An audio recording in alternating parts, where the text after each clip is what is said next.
Welcome, and thank you for joining us for a conversation today with Christine Lipscomb and Lynette Phillips of Synthology on the strategic value of learning, selling to the C-suite. You're welcome to submit questions into the chat, and following the presentation, we'll have a Q&A. And with that, I'd like to welcome our guests. How are you, Christine and Lynette? Well, thank you. Good to see you both. Yeah, you too. And thanks so much for inviting us, Brenda. We're delighted to be here today and have a rich discussion with you and the audience. And before we just sort of jump into the topic, would love to get an idea of where people are at with their own experience of learning as a strategic function. So we're going to do a little poll. We're just going to put a question up. The poll question is, what has your experience been with the learning as a strategic function? And it's going to have 3 answers for you to multiple choice pick from. We are often consulted for strategic business decisions on the whole. We are advised, but not consulted about strategic decisions, or we are the last to hear about strategic decisions. So whatever seems closest to your experience with learning and it being seen as a strategic function in your organization, please answer to the best of your ability. Pick one, and we'll give it a minute or two as people are coming in and jumping into this poll. And in the meantime, I can give a quick overview of our bios here, just in case somebody didn't look into that. I'm Brenda McNabb, VP of Service and Development for Clarity Consultants. And I've spent over 20 years working with senior L&D leaders at Fortune 500 companies to provide consulting talent for projects of all sizes. Prior to that, I worked in talent acquisition at Google. And prior to that, I was in environmental consulting for over 10 years. And I have an environmental studies degree. Christine Lipscomb has spent 30 years driving talent development and innovation. From the early days of e-learning to AI, she has led talent readiness across industries. She holds a master's in curriculum design and instructional technology and a bachelor's in leadership studies.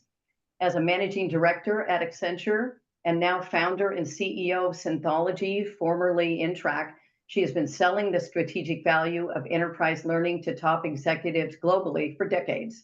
On a personal note, we've had the pleasure of working with Christine for more than 15 years as a senior level consultant serving numerous clients.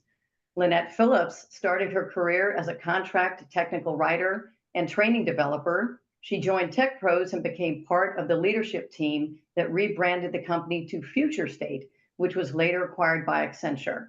She joined Synthology in 2024, bringing extensive experience in consulting, sales, and organizational transformation across multiple industries. Lynette has a passion for creating meaningful workplace experiences and holds a bachelor's degree in psychology. So thank you. Hopefully giving us enough time to get answers to those questions, which I will. Oh, interesting.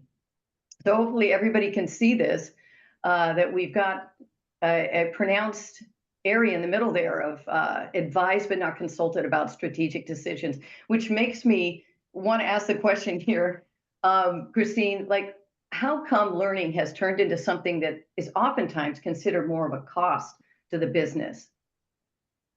Yeah, Brenda, I think it's a good question because I've certainly been in this area for, like you said, 20 to 30 years now. And in the early days of my career, training was viewed as a cost center or a benefit center. And it's legitimate.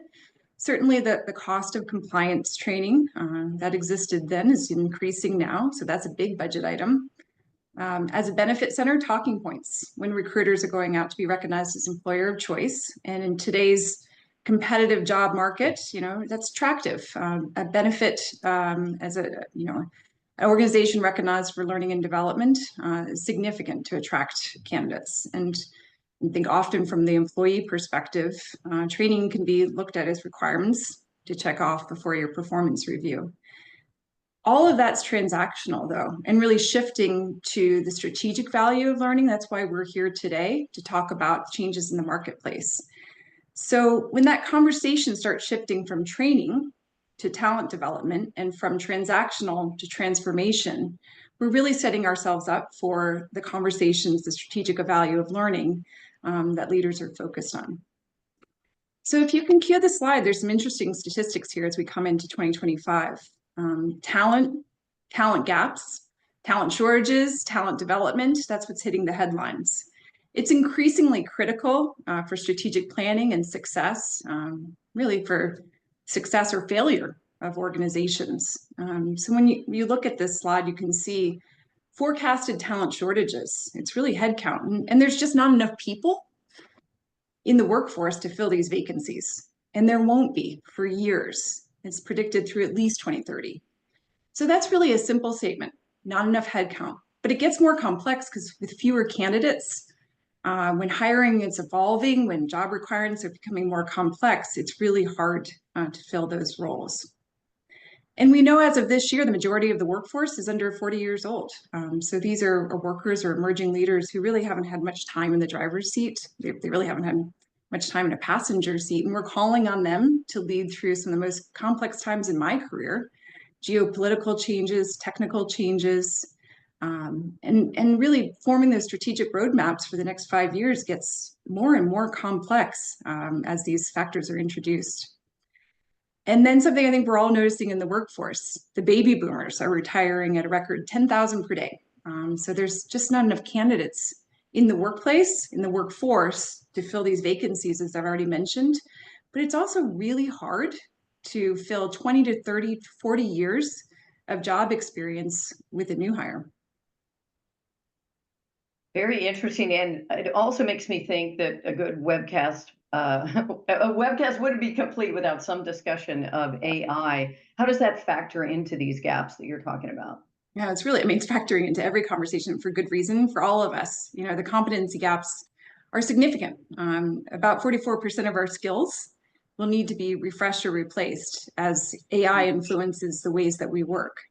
And so when we're looking at about half of our skills shifting within the next 5 years, it really does become a conversation around the value, the strategic value of learning to the organization. And it sets up a really compelling story about training shifting from a cost center to talent transformation. Well, and then that makes me, circle back to one of the things that is a takeaway from our conversation today, which is, how do you tell the story to leaders in a way that really resonates with them around all of these points? Absolutely, yeah. If you cue the next slide, I'm going to talk to a couple points there. And as Christine said, it's great to have the statistics. It's also really important to tap into motivation, empathy, and a growth mindset. So in order to put a compelling story or an argument or a point of view or a proposal together, many different ways you may need to come to that strategic table, you do want to prepare yourself ahead and arm yourself with the key elements that we'll go through here. First is just knowing your industry challenges, the competitors, and the company-specific challenges that you're addressing. Yeah. And then, I mean, we can pick that up from like the Wall Street Journal. We can pick it up from Google searches, Financial Times, wherever your eyes may land on the news of the day. But what are you looking for when you're reading those articles? What are you picking up around learning? Right. You would like your learning to tie back to the issues that leaders are grappling with. And some of those may include getting new products to market, going into new territories, hiring, changes in leadership. These are some of the things we hear about all the time. Regulatory changes, system implementations. There's a host of things you can look into as far as what is happening with your company, the growth trajectory, and how to map learning back to being in support of that. So listening to earning calls is another way, recognizing where issues are and what leaders are thinking about ahead of time. And the bigger themes and the initiatives are sometimes in those specific items that we mentioned. But I want to also remind people that ChatGPT, speaking of AI, is a great resource. And it's not something that you necessarily want to take at face value without doing a little digging. But if you use it properly, and that could be Copilot or ChatGPT, it's a great tool to go and ask, what are the issues that this particular industry is dealing with, or what, types of solutions does learning provide? So you can start there, you can get some great sources and dig deeper to understand more around how learning can be a strategic solution.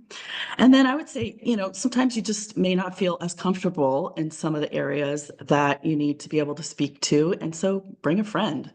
I've done it, and it's really great to have a subject matter expert that you can even call up and maybe practice some of your presentation with, or just talk through some of the issues and get some pointers. Bring that person with you if you need to, just to bring that outside perspective and bolster your case. Yeah, you've brought me into some of those conversations. You've brought others. You're really good at bringing people into the conversation. How are you preparing, and how are you preparing your friend, your ally, for those leader conversations? Right. Well, in addition to the things I've already mentioned, just really trying to understand who I'm talking to, who is the audience, what is their background and perspective, and get into that leader's head. It's not hard to do some of the research that we can do on LinkedIn. It's just as easy as going and looking at their profile and what their background is and what their position might be around learning and development. Do they have a background in that, or maybe their sales or their finance or their operations? And so bringing your perspective in relating it back to what they understand and are comfortable with. And there's plenty of articles, there's plenty of posts that you can go look at from companies that are posting about issues that they're grappling with. So lots of good stuff there. Just take a moment to do the research and then really think about how your proposed solution fits into the bigger picture. So you're just, the whole time you're creating that learning mindset as you go, and going to have, and putting that story together. So the last thing I want to mention on this bullet of the language of value, investment, and ROI, super important to think over and above some of the tactical things that are really important to track, but are maybe not going to get you to that strategic conversation. So the number of courses that have been produced, or the number of butts and seats, those aren't the things that are going to really speak to the solutioning that you may need to tie back to. So we've got a recent example from life sciences, a good story to tell. I think it's relevant to all industries, though. Do you want to start the story? Yeah, absolutely. So like you said, this client was in life sciences. We were talking to them, and the stated problem in their case was a major technical training shift, because they were moving from platforms to new platforms. So enterprise-wide, really a large impact on everybody's time to learn these new tools. And they were having a problem with what he described as a current low attendance problem with training. So people just weren't showing up. They weren't making time for it. In addition to that, he mentioned the adoption of the new technologies that they were bringing on board and had already implemented, where the adoption was stalled. So not and learning is a big part of that. It's not everything, but it is definitely allowed us to sort of dig into the conversation and talk a little bit more about what that solution might look like. In his mind, more training. So the assumed solution was more training off the shelf with some customization was going to solve that problem. And in our discussion, we tried to open that conversation again to a larger aperture and think about where are they really trying to build, and building knowledge, skills, and behaviors, including new behaviors like using AI, and that was definitely the case here too, with the new technology, is really, it's a lot when they were moving from some major platforms into new technology. So learning in the flow of work might have been a better way to look at how to learn versus pulling them out and putting them into more classes. Also building up a learning, blended learning experience that relates to the learners, would be better at helping them build competencies. So we had that conversation, and that's how you're shifting that sort of order taker mentality to a strategic conversation, having the deeper conversation about competencies, especially because we know technology is going to continue to evolve, and it's all about keeping up with the pace of change, especially as AI is impacting everything we do. And the productivity takes a hit as soon as you take somebody out of class. You've got to explain the metrics of that. So having more impact with your training, not taking time away from jobs, and people are getting learning in the flow of work, I'll say it again, at the time of need, in this case was a better scenario. And it helped position learning in terms other than attendance, number of training hours, and courses completed. So at the end of the conversation, at the end of the discussion, it really was going back to the value of learning, which, to restate, building competencies, keeping employees engaged and supported to learn and to grow and to innovate, which only brings good things, right? In terms of empowering them to deal with new technology like AI, stay in a growth mindset, which absolutely gives them higher productivity. It helps you retain talent, helps you stay competitive in the marketplace, get your products to markets faster, and attracts talent. So just trying to, hit you with all of the possibilities of how to speak to value. Brenda. Yeah. Well, I'm wondering how you can strategically shift the conversation from being an order taker to a strategic partner and solution. Are there certain things other tricks that you would, of the trade, that you would suggest and recommend? Sure, and I've seen and experienced it on all sides. I've been in the industry for a few decades now. Most important thing, as Lynette has already said, is think in the shoes of your leaders. Solve the looming problems that are keeping them up at night, and become that trusted advisor. So if we go to the next slide, we can look at some of the issues that are relevant right now, and they're not just learning issues. These are some big issues that are coming up across every industry. Future-proofing the workforce, really emphasizing how learning prepares employees for the market disruptions that we're seeing, new technologies, administration changes that are going to be impacting organizations this year. And we have another example from life sciences where the stated problem perhaps is not going to be resolved in the way that it was at least shared initially or imagined initially or even interpreted initially. And this is an example of an underperforming division. They knew it, Wall Street knew it, it was called out in quarterly earnings calls. So it was a big deal. And the assumed solution, of course, is to go out and hire. And as we mentioned, there's certainly talent shortages. Life sciences is one of the hardest hit industries for talent shortages. And so while they looked for those highly qualified leaders in the market to lead their product portfolios within this life sciences company, they realized that they did not have the pool of candidates that they expected to fund. So coming back to the business, the strategic solution is really identifying those changing job requirements. It's not just life sciences, it's across all industries. We all need to develop new skill sets. As we mentioned, about 44% of our skill sets are changing. So developing those competency maps and recognizing the competency gaps for the future, and then developing an applied learning strategy, really coming in with some applied learning that can be coaching within the flow of work. And I recognize there's a few comments around that. They're coming in through chat. Programs to accelerate leader development by giving them some responsibilities within the workplace and some coaching, some cohorts in order to support that. Thinking about taking some of that learning out of the LMS, there's assigned courses and making it real time, making it really relevant to this quarter, next quarter, et cetera. And where you were asking about, shifting from the order taker to more of a strategic conversation, certainly as somebody who's an L&D practitioner, I could have accepted the request to build out some leader leadership development courses that could be in the LMS, but really thinking about what is it like to have an investment in an experiential learning program to be able to develop the next wave of leaders, that huge band of people who are under 40 years old, haven't had time in the driver's seat, haven't had time in the passenger seat, but need to execute in really complex environments now.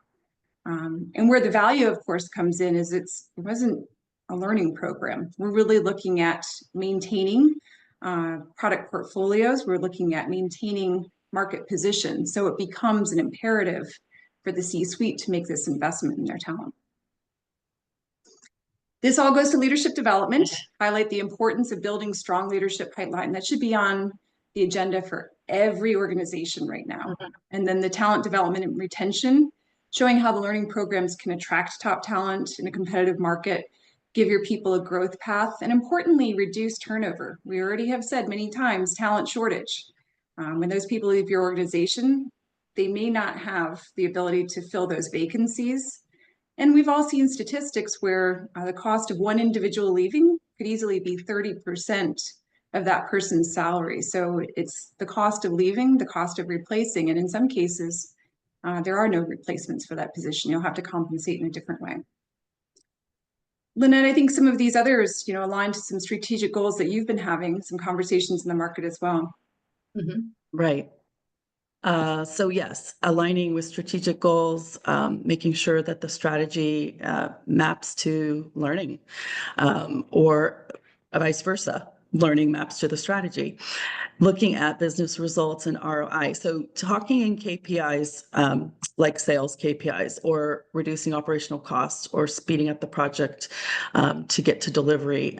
There's case studies and data, as this bullet mentions, but really, again, it's kind of going back to who are you talking to? What is their language? You're speaking the language of value, but you're also making sure you're talking, the language of your audience. So in this case, KPIs for a CFO, they may need more statistical or data-based, data-driven argument for learning. And the culture and innovation piece is also important, but you got to know how to position that the right way. There might be leaders who are more open to hearing that portion of the argument, and there may be others that it does need to stay a bit more data driven. Yeah, you started talking about CFO, and I've had more conversations with CFOs in the last 18 months than I have in my career, and I believe it's because talent's impacting their bottom line. It's impacting their forecast. They need to know what's capable of getting to those strategic objectives and being able to invest in talent. So you were sharing with me a CFO story. I think that's relevant for everyone to hear today. Sure. Yeah, I'm happy to tell that story again. It's in the industry, it was a supplier of tools and safety equipment.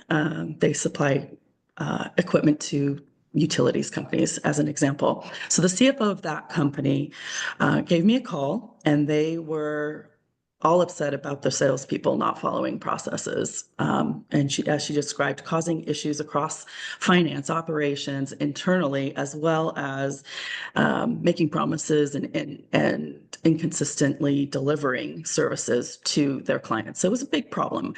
Understandably, she was upset. The more we talked, that was the stated problem. The solution that she was suggesting was, we need to get these people trained, right? You've got to come in and do a sales training. But as we dug further and started to really understand what was happening deeper and get to that root cause, it was more the lack of standardized processes that was causing the issue than it was the folks who were selling. And so what I was trying to understand is, do you want to train salespeople on bad processes? No, of course not. So she agreed with that. And then we talked more about what it was going to take to produce the right kind of training. She described, for example, some other issues such as onboarding that was all about, tribal knowledge being passed from person to person. So there was another issue of inconsistent learning depending on who you were onboarded with. So all of these things came out in our conversation. And as I was thinking about how can I come up with solutions that lead to great learning, I knew I needed to bring my process person in because that I'm not an expert on everything process, but I have one of those. So I talked to him first and quickly knew that I would bring him with me to have that conversation with the CFO, which worked out to be great because it became a much even richer conversation. We probed with lots of questions about their issues and their pains and just really understood, where they were coming from and where they were trying to get to and how we could accomplish this, both with doing some of that root cause solutioning and creating the right kind of learning and development and onboarding to train people on the correct processes and procedures and get them up to date. So that was a great discussion and definitely was a much more than an order taker type of call. And then at the end of the day, it was a very successful project. The business functions, and there were multiple now. We're not just talking about sales anymore. It was finance, it was operations, it was sales, it was customer service. They were all following consistent processes. And the learning that was created just even going through that process was wonderful because everyone in the company went through learning and benefited from the functions being more productive. Everyone was more productive and people felt supported and they understood the interdependencies of the business and what each other's job meant. And if it was done the right way, following process, everything was very smooth and flowed the way it was supposed to. So that was a natural team boost of morale, and not to mention ended up obviously creating some happy customers because they were getting consistent service and the salespeople knew how things worked on the back end as well as the front end to deliver that. So when we're talking about shifting from order taker to trusted advisor, strategic partner, when we're talking about shifting from training to learning and development to talent transformation, what are some of those bullet points or model that you use when you go in to talk to some of these leaders? Right. So, well, one of the things I think about is just how would I want to be, how would I want the story, how would I want to hear that? What do I need to know? If I was sitting in their shoes, what would be compelling? So you're positioning what's happening in the current day, what's happening now, and you're talking about the future, right? And what the future might look like and painting that picture. And while you can paint a positive picture, it's also important to be realistic and talk about the costs of doing nothing, right? And so you've got to balance that out as well based on who you're talking to and how that data supports that story. But as we've been talking through just the stories that we brought today, you probably noticed that we have a couple of just a small framework that we sort of think about each time. And it's the stated problem, the stated or assumed solution, the strategic solution, and the value of learning. So just getting crystal clear on what is the problem and what are the other factors that may be impacting this particular pain point for your customer. How is learning going to plug in and be a solution to that? There may have been some assumed or stated solutions. So you can't always take those at face value. You've got to think about, does that actually achieve the outcome you're trying to achieve, right? So ask some questions, be curious, and then think about that strategic solution and how you're going to tie learning and development back to the bigger picture, the strategic objectives and initiatives that are important to the company and to this leader, and then describing how learning will help solve those problems. In addition, you've got to sort of follow up with the last mic drop of value of learning and how that translates back to business success, people success, leadership success, growth, and profitability, to name a few. And it strikes me as you're talking about this, if you don't mind me interjecting a question, Christine, that there are some organizations that are open to this, while there are other organizations who don't seem to place a real value on learning, or it's a lack of an understanding? And are there any, I'm wondering, what are the barriers to entry into these conversations to begin with? And is that a topic for another webcast, for example, or is there any, Oh, beginning first and second steps one would take in that environment? I think it's very relevant for this conversation. As I mentioned, first time in my career, CFOs are asking for an audience with L&D, and it's because talent is really impacting the bottom line. So if this conversation is not happening in an organization, if L&D and talent is not a priority, it will be, and unfortunately, it'll become more urgent because those organizations are going to start falling behind for all of the reasons we mentioned today. Talent shortage, retaining talent, being able to fill vacancies, the impact of AI. There's just significant demands. And what we've seen over the years is that organizations that do prioritize learning, that do prioritize talent, are 30% more likely to be industry leaders. And that's backed up by It's Gallup as huge. well. It's huge. Yeah, and there's a fact that will get you in the door or a seat at the table, as you indicated. I can say from Clarity's perspective that in terms of what we see, the inquiries, the meetings that we're having, we're talking at a higher level, almost like things are being restructured in a lot of different companies. They're looking at different kinds of um, learning academies, for example. I know that's a background that you have, Christine, Mhm. and I think that these conversations we're getting a seat at the table a little bit earlier in offering consulting services such as your own. These conversations, I'm not sure if you're hearing that out in the vernacular as well.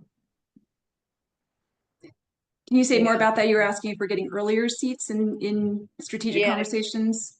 yes, yes, and that's Yeah. and that's more the strategy conversation as opposed to, here's what we need created. So there's just more earlier conversations about Yes. what to do on the strategy level. I'm wondering if you're hearing that as well. More Since top-down conversations, so yeah, rather than yeah, trying to filter these conversations up to leaders, the leaders are bringing up these yes, conversations and asking, what are we doing to future-proof our workforce? These statistics have been available, at least in headlines, for about 5 years. yeah. It's now becoming real within in the workforce, and as I already said, impacting strategic objectives, impacting strategic planning. It's becoming very visible, too, as those seats remain empty and harder to fill. And as things become more complex, it's also harder to reach out into the workforce and find a qualified person to fill that job vacancy. Sure. Okay, well, anything else from the presentation before we move into Q&A? I saw some Q&A coming in. Did you want to add anything, Lynette? We can move into some questions. Yeah, no, I think it's great to move into some questions now. Let's do that. Okay, thank you so much. So very informative, and I saw one I thought was great. Uh, what? Let me just cue it up here. Keeps moving because there's more questions coming in here. What metrics are most effective in showing the impact of L&D initiatives on the company's bottom line? You may have touched on that a bit, but you could just reiterate Yeah, or we did, explore but I that a bit. think yeah, absolutely. I know some of these are captured in the bullet points, and we'll provide a copy of this presentation, of course, but just to kind of touch back on effective metrics would include things like employee retention rates, time to productivity for new hires, performance improvements, customer satisfaction scores, revenue growth attributed to new skills or innovations, and also tracking engagement level at the application of new skills on the job to show real world impact of learning. So again, it's just, you got to make it real. You got to make it relevant to the issues that are facing your leader. And so this gives you a little bit of a highlight of where to start poking into that and relating back to your initiatives and strategic direction. Very good. Add a Thank little you. bit more to that as well, too, as learning practitioner, learning objectives, KSAs. That's the micro level, and we still need to have that integrity around what we're delivering. But going back to what Lynette said, those learning objectives should tie to the company's strategic objectives. In fact, that's where it starts. And then we bring it down to the micro level at the learner level. I agree. Approach. And here's a question. How do you balance immediate training needs with long-term strategic objectives? I find it difficult to prioritize at times. I'm going to give a little history on this, and this is something I've seen because I have been in learning and development for such a long time. When I first started out, companies had full in-house capabilities, and when I say full in-house, I was one of those. There was just a couple of us, but we were able to write training manuals, print training manuals, and deliver ILT. It was right around the recession in 2009, where a lot of learning organizations were turned out, and they never really fully restaffed them. It was also when a lot of our courses, our courseware, our learning went digital. And today, the complexity of what we're doing from XR, VR, AI, and inclusive of some of those guides, coaching, et cetera, it's just unusual for a learning organization to be fully staffed. So the answer to the question is, most organizations I see today have learning leaders, people who are in touch with the strategic objectives of the business, in touch with the leaders' priorities, and they're working with outsourced companies like Clarity to be able to provide that just-in-time learning and scalability while focused on those longer-term priorities where it's important for the in-house learning leader to be tied to the priorities of the organization. Very good. This one, another question here. Did you have anything, Lynette, to add to that? Well, I see some really great questions in the chat about Yeah, go ahead and psychological. grab one if you can see them too, and if you've got, I can read them. Is this Yeah, the psychological health and safety one? yeah, I like that. I think that I'd love Christine to say a few words about that because it's definitely come up over the years, especially since COVID. This is the integration of psychological health into leadership programs and how that sort of plays out. I think that you spoke about a client earlier, and part of the workshop of going in and understanding where this new leadership team was coalescing and growing because there was such a shortage of talent was touching on being psychologically safe in this new environment, in this new team. So I'd love for you to speak to that a little bit more. And we are seeing this more often, and I think it's partly because of the environment coming out of the last 4 or 5 years, and partly because it's become a conversation that's easier to have in the workplace. And at Synthology, we've combined the learning and coaching. We really integrate it so that we are able to address head, heart, and hand. The head being the knowledge, the heart being the behaviors, the hand being the skills that we do. And so bringing your whole heart, your whole self to the learning program is important, as well as to the organization. That psychological safety then, you can measure it in many ways. You could measure it subjectively, objectively. Gallup has a Q12 survey, for example. But being able to create those conversations and have the places where people can express where they're confident, where they're feeling that they need to have more ability to reach their potential is really important. And being able to achieve that within the organization, we know that trust and thriving is part of an organization and individuals reaching their full potential. And as you mentioned that, it reminds me of our webcast last month where we talked about the ability of having good communication between the multiple generations that we're seeing in the workforce, some of which, as a generalized statement, are more comfortable in a digital environment versus a face-to-face conversant environment. Some tend to be a little bit more verbose. And then I wonder how self-knowledge factors into all of this as well. When you're earlier on in your career, just knowing more about what, how to show up, how to articulate things that are going on. So it's a very complex topic and so relevant for sure. And I know you've had previous sessions on generations in the workplace, but certainly you brought that up again. It's a factor. When the workforce is 40, the majority of the workforce is 40 years and younger, the workforce is shifting quickly because of the impact of AI, because of geopolitical issues. It's also shifting because there's a majority of the workforce that's coming in as digital natives, and the work from home experience is becoming more embedded, and the ways of working are changing as well. So we do have to acknowledge, 5 generations in the workforce. That hasn't happened before. And to your point, different ways of working, we really need to come around that in a learning and coaching way so that we are being effective in the way that we deliver learning and the way we're working with each other. Yeah, and measuring those gaps and measuring how they're addressed is certainly something that companies are focusing on right now. I see comment on the World Economic Forum here. Just asking how these gaps are being measured. I think we touched on that a little bit.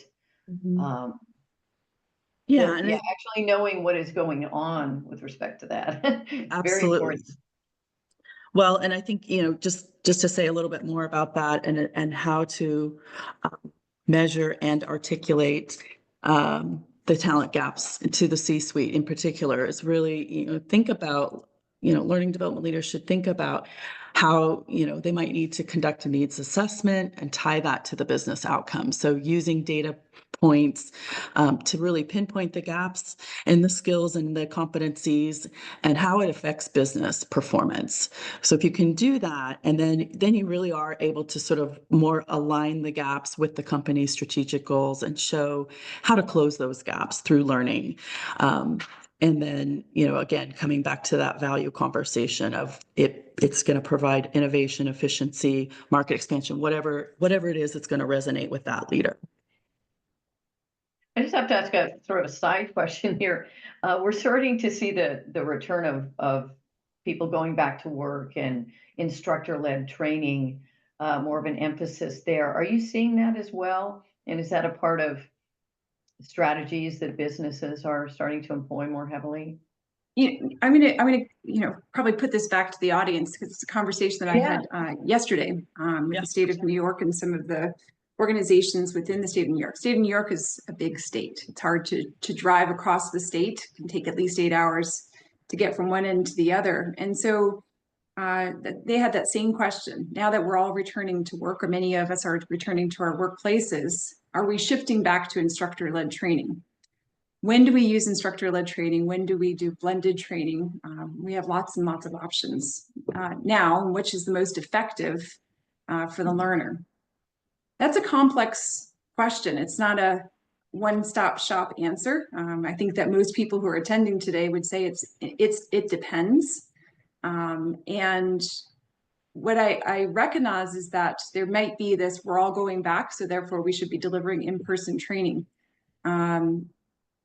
We have to look at the cost and benefits. What are the costs for somebody to leave an office for 8 hours to get to training, as an example? We talked about psychological safety. That can be enhanced sometimes when trust is built in person for a team that typically works remotely. So what we agreed is that we're going to do some research at Synthology, and we're going to publish some white papers. For those people who like to dig into the science, it will be evidence-based practices. For those who want to have the quick reference guide, we'll have a, choose your own adventure flow chart so you can recognize how to deliver the most value to the end user. And importantly, the way we left that conversation yesterday, it's about the learner, but it's truly about the purpose of the organization. And in this case, the organization is focused on the well-being, mental health, and behavioral health of people within the state of New York. So how do we lift up the most people within New York State through training of providers and consumers? And that's really what we, again, should be focused on from the strategic value. How are we impacting the purpose of our organization? Oh, that's great. You're doing a white paper on that. Very, very relevant. And we get questions from clients all the time about that as well, wondering what the best modality is. Usually it's a mix, as I think you'll agree, if possible. So I'm seeing some other questions coming in here. There's one about age and AI knowledge. I don't know if you could see them and want to comment on anything there. I can say briefly, I've seen this, I've heard this, I'm on the older side as well. And because of the talent shortages in the workforce, again, 5 generations in the workforce. It's the first time that we've had 5 generations in the workforce. The talent gaps will continue, the talent shortages will continue. And so, while I recognize that it could be perceived that somebody who's older doesn't have those skills, I do. And so it is this attendee, and there's such demand. It's really about making yourself marketable and making sure that you're recognized for the skills that you're bringing. Very good. Makes sense. Some comments here. You're welcome. So I think that might be it for our Q&A at this point. We'll just give it a minute, see if anybody else is willing to pop in a question. Oh, we've got, I love the commentary. So yeah, that in person is better. That's so great. Yeah, I'm seeing, for myself, we're a virtual company, by the way. And when we get together a couple of times a year, it's quite meaningful.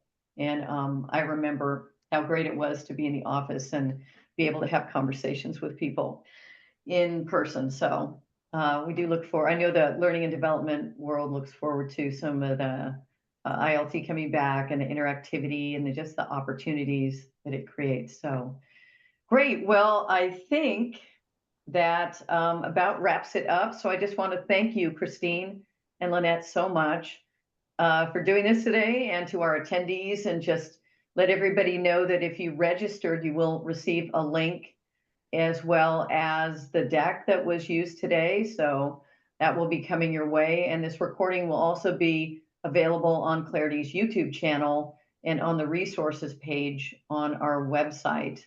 And thank you, everybody, again. Hope everyone has a great day. Thanks all. Thank you.